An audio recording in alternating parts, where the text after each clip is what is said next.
दोस्तों, जय अलखतणी, जय अलखतणी, जय अलखतणी। दोस्तों, हम आज जो बात करने जा रहा हूं वही बात जो सुनते हैं लोग,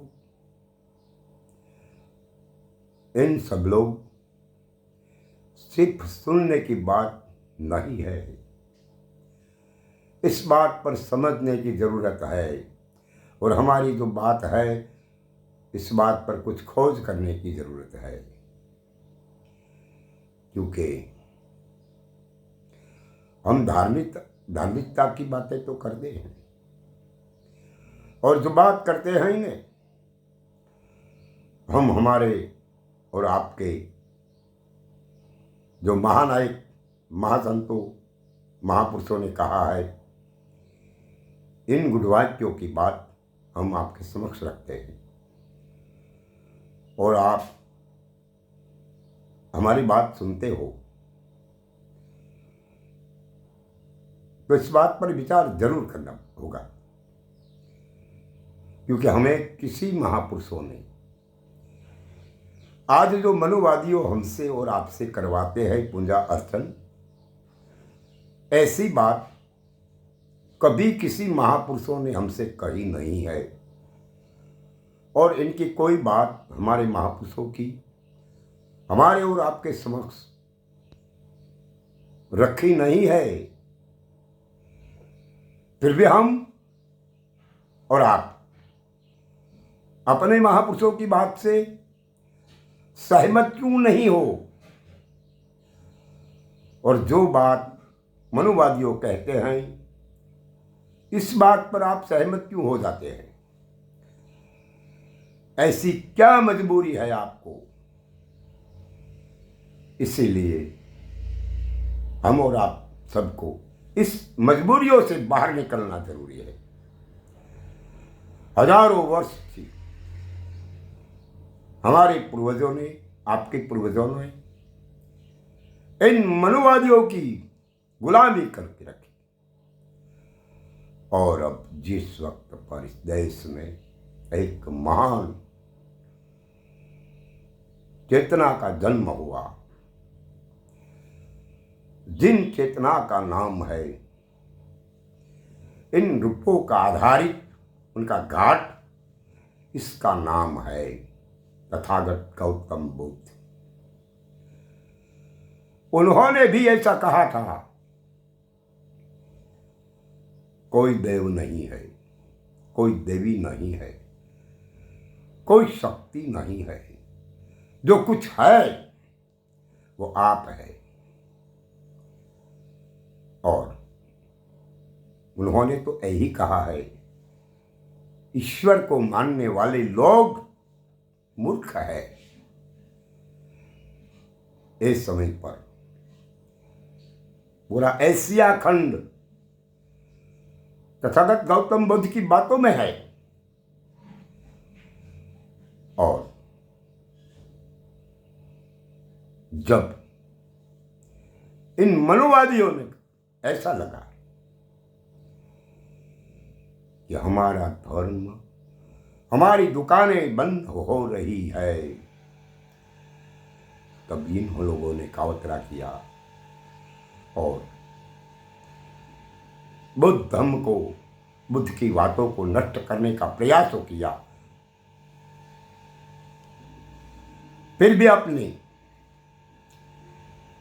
ये मनुवादी अपनी विचारधारा हमारे और आपके पर ठोक दी और हम वहां चलने लगे, असलियत को भूल गए।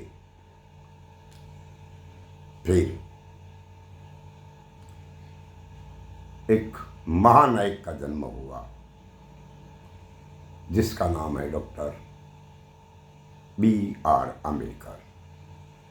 जिन्होंने हमें सबके साथ समान अधिकारों से जीने का लिए हमें संविधान में प्रावधान किया गया, अधिकार दिया गया। आज वो अधिकार के लिए इन मनोवादियों को अच्छा नहीं लगता। ऐसा क्यों? इस 70 साल में आपको कुछ होने लगा?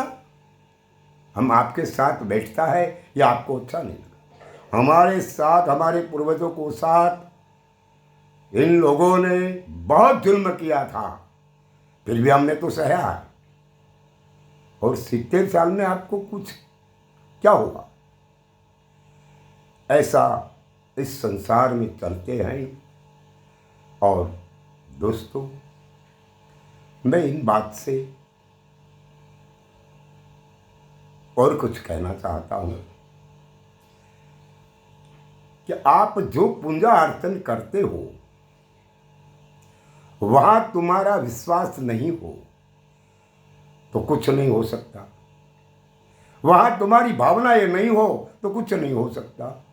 वहां तुम्हारे प्रेम नहीं हो तो भी कुछ नहीं हो सकता। तब तो यही करना जरूरी है कि आपको अपनी खोज करना जरूरी है। और अपनी खोज, मेरी खोज करने के लिए, मुझे पहचानने के लिए आपके पास प्रेम की जरूरत है। अगर जिन व्यक्तियों ने मुझसे प्रेम हो, जिन व्यक्तियों ने मुझसे करुणा हो, वो कुछ नहीं पा सकते, वो कुछ समझ नहीं सकेंगे। मगर जिनको मुझसे प्रेम हो, मुझसे भावनाएं है, वो लोग मेरी बात समझ सकते हैं। और मैं कौन हूँ, मैं कहाँ हूँ, मैं कैसा हूँ, इस सब बात समझने के लिए आपको प्रेम की जरूरत है। क्योंकि महापुरुष के सानिध्य में कोई द्रव्य की जरूरत नहीं है। वहां कोई खजाने की जरूरत नहीं है। खजाना तो उनके पास है, और उनके पास जो खजाना है, ये खजाना किसी और के पास नहीं है। इसीलिए इन खजानों की खोज अपने आप से करना पड़ेगा। किसी महापुरुष के सानिध्य में बैठकर, इनके चरणों में बैठकर, इनके साथ प्रेम से वार्तालाप करना पड़ेगा। अरे अपना आपा खोकर अपने दिलो दिमाग में महापुरुष को बिठा देना चाहिए, और वो भी प्रेम से। अगर जिस वक्त पर जिन व्यक्ति ने हमें इनके भीतर में प्रेम से बिठाया गया, वो लोग हमारी बात समझ सकते हैं। हमारी बात है, ये द्वैत पद वाली नहीं है। हम अद्वैत की बात करते हैं। जहां कोई दूसरा नहीं है, वहां मैं भी नहीं हूं, वहां आप भी नहीं है, वहां ते भी नहीं है। तो फिर कौन और कैसे? इस बात पर हमें ध्यान केंद्रित करना होगा। और इस बात पर ध्यान केंद्रित करने के लिए कोई महापुरुष के चरणों में जाना पड़ता है। और जो महापुरुष के चरणों में जाएगा तो इस बात अपना आपा खोकर जाना पड़ेगा। अपनी बुद्धि वहां नहीं चलेगी। आप स्वयं अपने खोज के निकले, तब पता चलेंगे कि इस दुनिया में और कुछ है हमारे सिवा। हम जो चाहते थे, हम जो स्वीकारते थे, वो कुछ भी नहीं है। मगर ऐसी बात जब तक समझ में नहीं आती ने, तब तक सारी संसार के लोगों को भटकता भटकता रहना होगा और दुखी में रहना होगा। इन दुख को त्यागना है तो सुख को स्वीकारना है। तो ये बात कब समझ में आएगा? जिस दिन तुम सुख और दुख इन दोनों को छोड़ दो, और उसके बाद तुम कौन हो, इस बात का आपको अनुभव होगा। इस अनुभव के बाद आपकी पहचान आपको आप अपने आप से होगी। यहाँ दूसरे की आवश्यकता नहीं है, क्योंकि जहाँ दो है वहाँ सत्य नहीं है, वहाँ एक है वहाँ अर्ध सत्य है। क्योंकि वहाँ एक भी नहीं है, कुछ भी नहीं, कुछ कह ही नहीं सकते। सिर्फ अनुभव ही अनुभव है।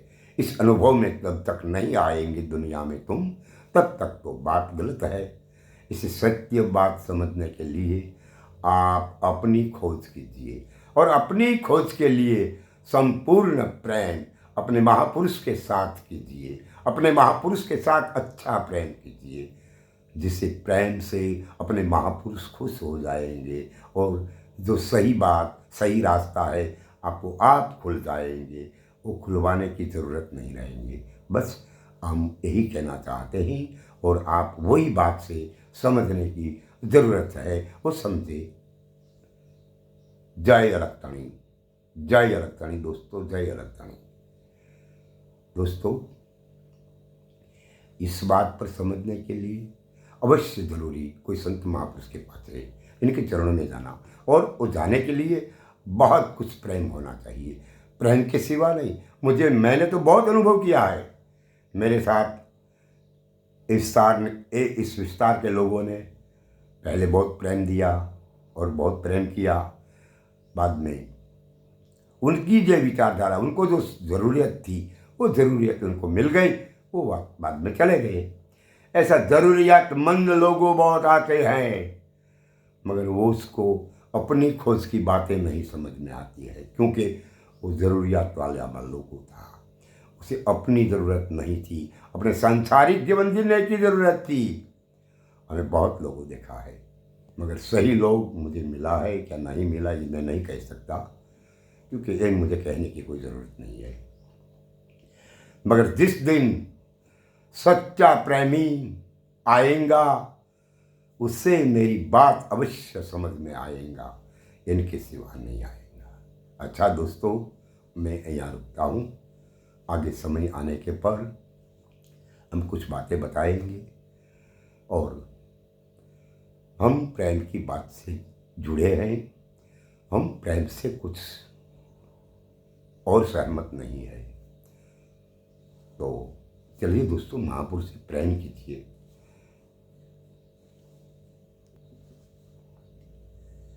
दोस्तों, जय अलगतणी, जय अलगतणी, जय अलगतणी।